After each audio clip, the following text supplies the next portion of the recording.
Го гледате неделното интервју на Радио Слободна Европа. Наш денешен гостин е холандскиот амбасадор господинот Ваутер Пломп. Амбасадоре, Македонија по долга политичка криза доби нова влада. Кои се според вас приоритетите на кои што таа треба да се фокусира? Good afternoon. Thank you for this question. I think first of all it's totally up to the new government, of course, to establish its own priorities. But if you would ask me, I would say the first priority needs to be improving the life of the citizens of the country, as in any country.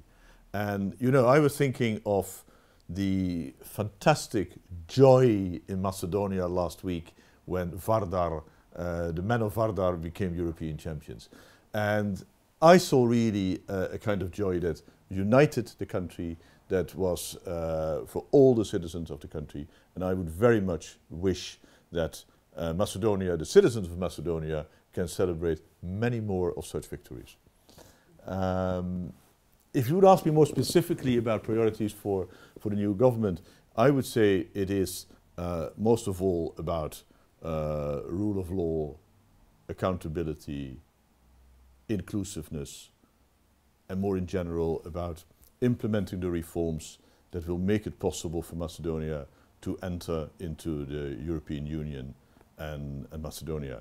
And I can say that on the basis of my first meetings with some of the ministers of the new government, I'm very glad to see that exactly those reforms and accession to the EU and NATO are very much on the top of the agenda of the new government. Премиерот Заев најави дека во најскоро можно време ќе направат се што можат за да се почнат преговорите на Македонија со Европската Унија и за членување во НАТО. Дали според вас е можен брз прием на Македонија во евроатланските структури? Thank you for that question. I think it's very important that it is the top priority of the new government, as it is also very much and now much more than in the past, I think, also a top priority of the institutions itself, because the Western Balkans in general and Macedonia have become more of a priority in recent times. Speaking about the EU accession process, I think it's important to mention two things. First of all the reforms that will be needed for EU accession will not be done, do not have to be done primarily for the sake of the European Union, but very much to the benefit of the citizens themselves. So I think that's very important to keep that in mind. Secondly, the process is very much a two-way street. What I often say when meeting with representatives of government is, help us to help you. Macedonia has many friends, including in the European Union, and we are all very much committed to helping Macedonia on the path to accession. And I'm very proud that my country, the Netherlands, has been a partner for Macedonia for 26 years. Имајќи предвид дека многу од реформите не сме ги завршиле, може ли Македонија да се надева на некаква попусливост од страна на земјите членки на Унијата и НАТО? Well, let me first of all mention that I think in this regard it's important that there is a certain difference between European Union and NATO when it comes to the accession. Of course, also for NATO, rule of law will be extremely important. And of course, also for NATO, some sort of arrangement or a solution for the name issue will be necessary. But having said that, I think the difference between NATO and European Union accession is that for NATO, much of the homework has already been done. I mean, Macedonia has already been in the waiting room, so to say, for NATO for a long time, but that time has not been wasted. Many of those reforms have been carried out, much of that homework has been done. So when it comes to these two institutions, I think that accession to NATO could be faster. And that is, I think, maybe also an important encouragement. When it comes to the European Union, of course, there's the whole area of all the different chapters of European Union accession.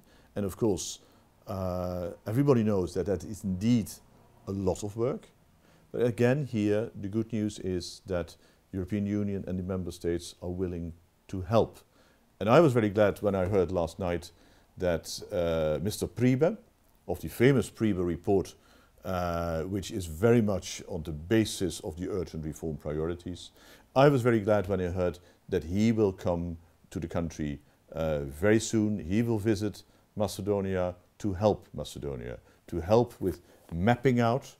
Once more, he did it in 2015, but he will look at the situation now, and together with the institutions and the new government of Macedonia to see what needs to be done, when it could be done and how it could be done fastest. Значи, според вас, можен е брз прием на земјата во НАТО, повеќе отколку во однос на Европската Унија, но секако тука не треба да се заборави и прашањето за името, кое што е клучен фактор за нашето зачленување во евроатланските структури.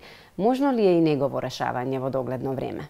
Well, let me say, first of all, I think there is very much an increased sense of urgency when it comes to the integration of Macedonia into NATO and the EU, as well as for the other Western Balkans countries. So that is, I think, the first thing. Then, with the new government, I think it's obvious there is a new momentum. There is a feeling of a certain window of opportunity. Obviously, the issue itself has to be arranged by the two countries. The two countries, Macedonia and Greece, will have to find that solution.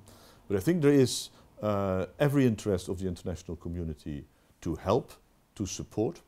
And when I heard that the new foreign minister has adopted a plan to, among his very first travels, among his very first visits, to go to the neighboring countries, I think that is an excellent initiative that really merits support of the international community, because good neighbourly relations will be essential for the benefit of Macedonia and also for the accession into NATO and the European Union. Мандатот на специјалното јавно обвинителство завршува на крајот на овој месец. Дали според вас треба да продолжи неговата работа, односно да се завршат предметите кои што беа покренати по преслушуваните разговори?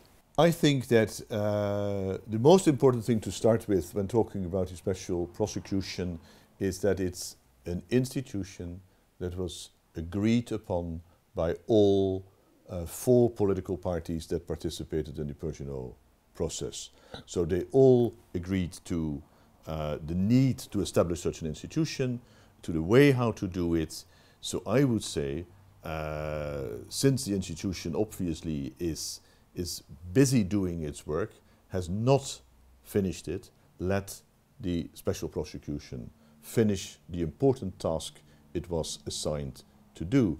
And maybe let me add that when I first heard about the wiretaps and the things that were being described in those wiretaps, I was sort of shocked, and I said to myself that if such a thing would happen in the Netherlands, then for sure Dutch citizens would demand total clarity about the things that happened and total accountability for those people, regardless of from which party, from which side they would be, but total accountability of those who participated in these corruption crimes. Реформите во судството се слаба точка на македонскиот правен систем.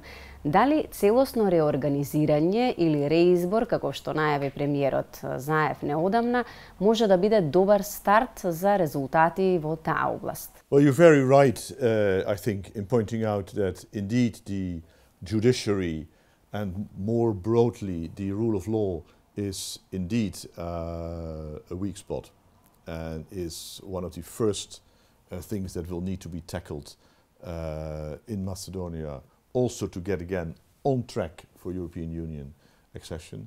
And the judiciary has a very important role to play there, and indeed the judiciary was often mentioned in the EU country reports when they used the term state capture, which is a pretty strong term. So indeed it needs to be addressed. And I think that the way it will be addressed will be extremely important. Indeed, as you said, evaluation, admission of new judges, selection, promotion, eventually also maybe dismissal of judges. The most important thing is how it will be done. And it will have to be done in a professional way, in a non-partisan way, and in a transparent way. So in that sense, that also the citizens of the country will know why certain decisions have been taken, and I think that will help in sort of regaining the trust of the citizens in the institution, in all the institutions, which may be one of the most important tasks of the government. Ви благодарам за разговорот. Вам почитувани, ви благодарам што не следевте. Довидување.